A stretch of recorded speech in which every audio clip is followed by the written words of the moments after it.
नमस्कार, good morning, जोहार। चलिए जानते हैं झारखंड की तमाम बड़ी खबरों को जो कि सुबह के बुलेटिन समाचार के साथ आ रही हैं। मतलब कि भारत जोड़ो न्याय यात्रा, झारखंड में राहुल गांधी काफिला रोककर स्कूली बच्चों से मिले। बजरंग के कांग्रेस नेता राहुल गांधी शनिवार की सुबह रामपुर में बने पंडाल में अपनी भारत जोड़ो न्याय यात्रा सुबह 8 बजे से रवाना हुए हैं। इस दौरान बड़ी संख्या में कांग्रेस नेता मौजूद थे। प्रदेश और जिला के कांग्रेस नेताओं के साथ सुबह सुबह राहुल गांधी ने मुलाकात की, जिसमें झारखंड प्रभारी गुलाम मोहम्मद मीर, मंत्री आलमगीर आलम, प्रदेश अध्यक्ष राजेश ठाकुर, प्रदेश महासचिव और तनवीर आलम, प्रदेश सोशल मीडिया अध्यक्ष गजेंद्र सिंह, भारत जोड़ो न्याय यात्रा के कोऑर्डिनेटर नलिन मिश्रा सहित अन्य प्रमुख नेता शामिल थे। उनके साथ बैठक करने के बाद राहुल गांधी गोंडा के लिए रवाना हो गए। बिहार की काफिला रोककर स्कूली बच्चों से मिले राहुल गांधी लिट्टीपाड़ा के रामपुर मैदान से गोंडा के लिए रवाना हुए। राहुल गांधी ने टहलंगी स्कूल में बच्चों को देखकर अपना काफिला रोका। उन्होंने गाड़ी से उतरकर निर्माण हृदय स्कूल टहलंगी के बच्चों से मुलाकात की। उन्होंने अपनी गाड़ी से उतरकर बच्चों से हाथ मिलाया। इस दौरान स्कूली बच्चों ने उन्हें फूलमाला पहनाकर उनका स्वागत किया। राहुल गांधी ने हाथ जोड़कर उनका अभिवादन किया और अपने काफिले के साथ धर्मपुर शिमलों के रास्ते रवाना हो गए। स्कूल में राहुल गांधी के आने से स्कूली बच्चों में काफी उत्साह देखा गया। इस दौरान ग्रामीणों की भी काफी भीड़ मौजूद हो गई। बिहार में सिलसिला फिर से शुरू हो चुका है ट्रांसफर पोस्टिंग का। जी हां, आईएएस आईपीएस के बाद अब 12 वीडियो का भी हुआ है तबादला। बिहार में तबादलों का दौर लगातार जारी है। बीते कुछ दिनों में आईएएस आईपीएस सहित कई अधिकारियों और पदाधिकारियों को इधर से उधर किया जा रहा है। इसी कड़ी में राज्यभर से 11 वीडियो का तबादला कर दिया गया है। वहीं 11 सहायक परियोजना पदाधिकारियों प्रखंडों में वीडियो के पद पर तबादला किया गया है। साथ ही 130 को परिचयमान वीडियो के रूप में प्रखंडों में भेजा गया है। ग्रामीण विकास विभाग ने इसकी अधिसूचना जारी कर दी है। रांची में 4 फरवरी को आदिवासी एकता महारैली बंदूकी करेंगे। बंदूकी ने बोला कि आदिवासी मुद्दों को की नहीं की जा रही है सख्ती अनदेखी। जिले के पूर्व मंत्री और प्रदेश कांग्रेस कमेटी की कार्यकारी अध्यक्ष बंधु तिर्की ने कहा कि झारखंड में आदिवासियों के मुद्दे की अनदेखी कर न तो सत्ता चल सकती है, न ही सरकार और न ही राजनीति। इसके साथ साथ उन्हें बांटने वाले किसी भी राजनीतिक दल और संगठन को मुंहतोड़ जवाब दिया जाएगा।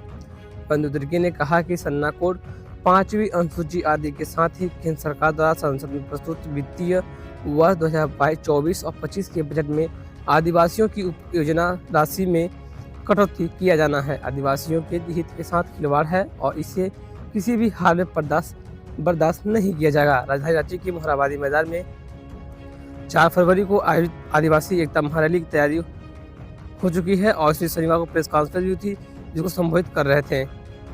तो वही वो झारखंड के पूर्व मुख्यमंत्री हेमंत सोरेन की गिरफ्तारी को लेकर के ईडी की गिरफ्तारी को चुनौती देने वाली हेमंत सोरेन की याचिका पर हाईकोर्ट में 5 फरवरी को होगी सुनवाई। अपनी गिरफ्तारी को चुनौती देने वाली झारखंड के पूर्व सीएम हेमंत सोरेन की याचिका पर हाईकोर्ट में 5 फरवरी को सुनवाई होने को है। अदालत ने 5 फरवरी को सुनवाई के लिए यह मामला सूचीबद्ध किया गया है। आपको बता दें कि झारखंड हाईकोर्ट ने ईडी द्वारा अपनी गिरफ्तारी को चुनौती देने वाली झारखंड के पूर्व सीएम हेमंत सोरेन की याचिका पर सुनवाई के लिए 5 फरवरी को निर्धारित किया गया है, जिसमें कि 1 जनवरी को जमीन घोटाले मामले में जुड़े मनी लॉन्ड्रिंग केस में ईडी ने लंबी पूछताछ के बाद हेमंत सोरेन को गिरफ्तार कर लिया था। अभी वे ईडी की गिरफ्त में है। ईडी की टीम ने उन्हें पूछताछ के लिए 5 दिनों की रिमांड पर लिया है। तो दूसरी ओर मुख्यमंत्री नए सीएम जो बने हुए हैं चंपई सोरेन ने कहा कि हेमंत सोरेन ने जो दिया जलाया है उसे बुझने नहीं देंगे। मुख्यमंत्री चंपई सोरेन ने कहा कि हेमंत ने जो दिया जलाया है उसे हम बुझने नहीं देंगे। विकास के जो कार्य उन्होंने शुरू किए हैं बस उसी को आगे बढ़ाना है। झारखंड के बुनियादी ढांचे को मजबूत करना है, सामाजिक व्यवस्था को बनाए रखना है, और मजबूत करना है, सामाजिक व्यवस्था को बनाए रखना है। मुख्यमंत्री पद की शपथ लेने के बाद चंपई सोरेन ने बचपन से लेकर झारखंड का आंदोलन तक का जिक्र किया है। झारखंडी सोच की बात कही है। उन्होंने स्पष्ट कह दिया है कि कुछ नया करने की जरूरत नहीं है, सारा खाका तैयार है। और सीएम आवास में चंपई सोरेन से बात होते हुए ये बातें हुई हैं।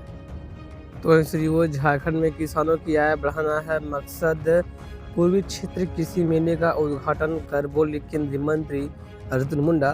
भारतीय कृषि अनुसंधान परिषद के अंतर्गत राष्ट्रीय कृषि उच्च प्रशिक्षण संस्थान के तत्वाधान में कृषि विज्ञान केंद्र तोड़पा में आयोजित पूर्वी क्षेत्र कृषि मेले का उद्घाटन शनिवार को केंद्रीय कृषि एवं किसान कल्याण और जनजातीय कार्य मंत्री अर्जुन मुंडा ने किया। उन्होंने कृषि विज्ञान केंद्र के प्रशासनिक भवन का भी उद्घाटन किया है। मेले में लगे स्टॉल का उद्घाटन किया। किसानों को संबोधित करते हुए उन्होंने कहा कि यह मेला देश के पूर्वी क्षेत्र के किसानों के लिए काफी लाभदायक होगा।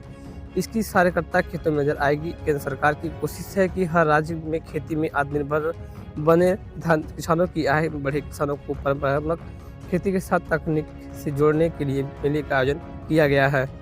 तो झारखंड में जंगल में लकड़ी चुनने गई महिला से कुल्हाड़ी का भय दिखाकर दरिंदगी, पुलिस ने आरोपी को किया गिरफ्तार।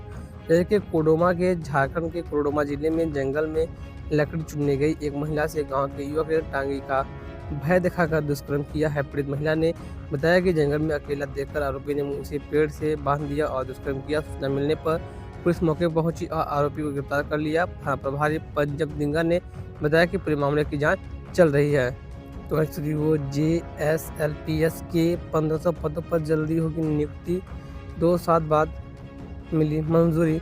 Jharkhand state livelihood promotion society में विभिन्न पदों पर नियुक्ति का रास्ता साफ हो गया है। इसके लिए शासी निकाय ने मंजूरी दे दी है। इस तरह अब district program manager, DPM, project manager, PM और community coordinator, CC, field thematic coordinator, FTC सहित अन्य पदों पर नियुक्ति की जाएगी। नियुक्ति के लिए जिलावार पदों का चयन किया गया है। प्रखंड इकाइयों में भी नियुक्ति दी जानी है। इसके लिए आरक्षण पोस्ट रोस्टर जारी कर दिया गया है। इसमें अनुसूचित जाति, जनजाति, अनुसूचित जाति, अत्यंत पिछड़ा वर्ग और अनारक्षित कोटि के पद भी तैयार हैं। बैकलॉग के पदों को भी शामिल किया गया है। सारे जिलों के लिए पद चिन्हित कर लिए गए हैं। तो श्री वो मुख्यमंत्री चंपई सोरेन आज धनबाद में झामुमो के स्थापना दिवस में होंगे शामिल। झारखंड के मुख्यमंत्री चंपई सोरेन 4 फरवरी को धनबाद आएंगे। सीएम यहां पर झामुमो के 92वें स्थापना दिवस समारोह में शामिल होंगे। सीएम हेलीकॉप्टर से अपराह्न 3 बजे बरवा एयरपोर्ट पर आएंगे। 3:15 पर गोलपुर मैदान पहुंचेंगे। यहाँ स्थापना दिवस समारोह में शामिल होने के बाद 4:30 बजे बरवाहटा एयरपोर्ट से रांची के लिए निकल जाएंगे। सीएम बनने के बाद श्री सोरेन पहली बार धनबाद आ रहे हैं। उनके दौरे को लेकर यहाँ सुरक्षा के कड़े इंतजाम किए गए हैं। और बता दें कि झामुमो के स्थापना दिवस को लेकर समारोह को लेकर के पोस्टर बैनर से पटा धनबाद गोल ग्राउंड में रविवार को होने वाले स्थापना दिवस समारोह को लेकर पूरे धनबाद में होर्डिंग व पोस्टर लग चुका है। जिला के वरीय नेताओं के साथ ही प्रखंड स्तर के नेताओं भी अपनी अपनी होर्डिंग लगा दी है। सभी चौक चौराहों पर झंडा लगाया गया है। लोगों को आने के लिए अलग अलग द्वार बनाया गया है। साथ ही सीएम के आने की सूचना पर जिला में कई सड़कों पर यातायात व्यवस्था बदलाव किया गया है। तो श्री आदिवासियों ने एंकर सुधीर चौधरी का पुतला फूंका। कार्यवाही न होने पर आक्रोश जताया। देश के एक प्रतिष्ठित चैनल के एंकर सुधीर चौधरी द्वारा आदिवासियों के खिलाफ अभद्र टिप्पणी करने के आरोप में आदिवासी सेना व अन्य आदिवासी संगठनों ने अल्बर्ट एक्का चौक पर उनका पुतला फूंका है। रांची के ST थाना में शिकायत दर्ज कराने के 24 घंटे बीत जाने के बाद भी कोई कार्यवाही न होने पर आक्रोश जताया गया है। सदस्यों ने कहा कि इस संस्कारी और अपमाननीय पत्रकार को जल्द से जल्द गिरफ्तार कर कड़ी सजा दी जाए, अन्यथा इस अन्याय के खिलाफ आदिवासी अपने ग्राम सभा स्तर पर कार्रवाई करेंगे और इस पत्रकार को संरक्षक, समर्थक या मालिक के खिलाफ बायकॉट की मुहिम चलाएंगे। उन्होंने कहा कि सुधीर चौधरी को सार्वजनिक रूप से माफी नहीं मांगी है और बेखौफ है। मानो कहना चाहते हो कि उन्हें आदिवासियों की भावनाओं से कोई लेना देना नहीं है। अपनी टिप्पणी वापस नहीं लेंगे। सुधीर चौधरी के इस व्यवहार और प्रशासन के ढीले रवैये से पूरा समाज आक्रोशित है। आदिवासी सेना ने पूरे देश के आदिवासियों से निवेदन किया है कि जब सुधीर चौधरी के खिलाफ न्याय संगत कार्रवाई नहीं होती तब तक उनका चैनल देखना बंद करे। तो वहीं वो झारखंड में 7 फरवरी को हो सकता है मंत्रिमंडल का विस्तार। हो रहा है खाका तैयार। इन नामों की हो सकती है चर्चा जोर शोर से। नई सरकार 5 वर्ष 6 फरवरी को विश्वास मत हासिल करने के बाद 7 फरवरी को मंत्रिमंडल विस्तार कर सकती है। इसके लिए खाका तैयार किया जा रहा है। झामुमो के नेता लगातार इस पर मंथन कर रहे हैं। राहुल गांधी के झारखंड आने के बाद कई नेता संताल चले गए हैं, जिसके कारण कांग्रेस की संभावित मंत्रियों की सूची तैयार नहीं हो पा रही है। झामुमो में भी कई नामों को लेकर चर्चा हो रही है, पर अंतिम रूप से मुहर शिबू सोरेन ही लगाएंगे। कोर्ट ने पूर्व मुख्यमंत्री हेमंत सोरेन को 5 व 6 फरवरी को विश्वास मत के दौरान शामिल होने की अनुमति दे दी है। सूत्रों ने बताया कि मंत्रिमंडल विस्तार को लेकर हेमंत सोरेन से भी राय ली जाएगी। झामुमो के एक वरिष्ठ नेता ने बताया कि अभी तक सूची तय नहीं हो सकती है।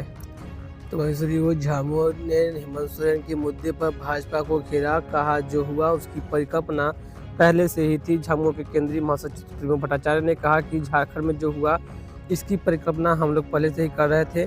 31 जनवरी को दिन की 1 बजे से जो राजनीतिक नाटक शुरू हुआ उसके मुख्य किरदार कई लोग बने। इसे रूपांतरित करने में एक केंद्रीय एजेंसी का सहारा लिया गया। लोगों ने अपने राज्य के संवैधानिक प्रमुख को भी देखा। यह भी देखा कि यह राज्य 40 घंटे तक अनिर्णय की स्थिति में था, अभिभावक विहीन था, कार्यकारी प्रमुख कोई नहीं था। शनिवार को पार्टी के कैंप कार्यालय में पत्रकारों से बातचीत करते हुए श्री भट्टाचार्य ने कहा कि हेमंत सोरेन के इस्तीफा के बाद राज्य में जो स्थिति बनी उसे सबने देखा। ये केवल और केवल असंवैधानिक साजिश थी। कल के घटनाक्रम के बाद राज्यपाल का दिल्ली जाना, इसको आप देखेंगे तो लगेगा कि किस प्रकार केंद्र की सत्ता डली हुई है। भाजपा के लोग डरे हुए हैं। तो फिलहाल की खबर बस इतना ही। तमाम बड़ी खबरें जो कि सुबह के समाचार के साथ आज से मुझे अखबार पसंद है, शेयर कीजिएगा, लाइक कीजिएगा, चैनल पहली बार आए सब्सक्राइब जरूर कीजिएगा। तब तक के लिए जय हिंद, वंदे मातरम।